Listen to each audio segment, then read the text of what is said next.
محشر کے میدان میں ایک آدمی کی ایک نیکی کم پڑ جائے گی، تو اللہ تعالیٰ فرمائیں گے ایک نیکی لیا تجھے معاف کر دوں گا۔ وہ کہے گا چلو ایک نیکی تو مل ہی جائے گی، تو اپنی اماں سے بات کرے گا، اماں ایک نیکی تو دے۔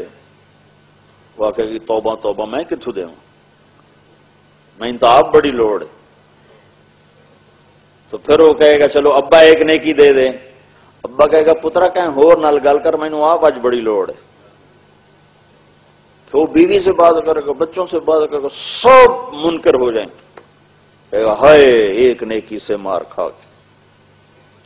تو اس کی ہائے اور اس کی پریشانی پر ایک آدمی اس سے پوچھے گا بھائی تیرا کیا مسئلہ ہے، کیوں پریشان؟ کہے گا بھائی ایک نیکی کھٹ گئی، ایک نیکی گھٹ گئی، اس کی وجہ سے اب میرے لیے جہنم ہے، کوئی دینے کو تیار نہیں۔ وہ کہے گا تجھے مبارک ہو، تیرا کام بن گیا۔ کہے گا کیسے بن گیا؟ کہے گا میرے پاس ہے یہ ایک، میرے تو کسی کام دی ہے، ہوئے تامی لتر نہ ہوئے تامی لتر، تو میں تیرے حق میں دستبردار ہوتا ہوں، تجھے دیتا ہوں۔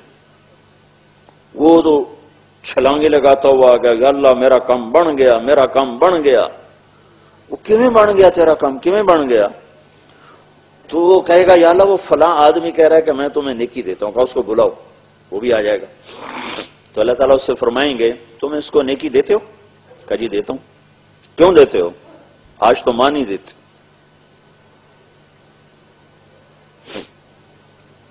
وہ کہے گا یا اللہ میری تو ایک ہے، میرے پاس ہو تو بھی میرے کسی کام کے، میرے پاس نہ ہو تو بھی میرے لیے تو تیری طرف سے سزا کا فیصلہ ہے، تو تیرے بندے کا کام بن جائے گا، اس لیے دیتا ہوں۔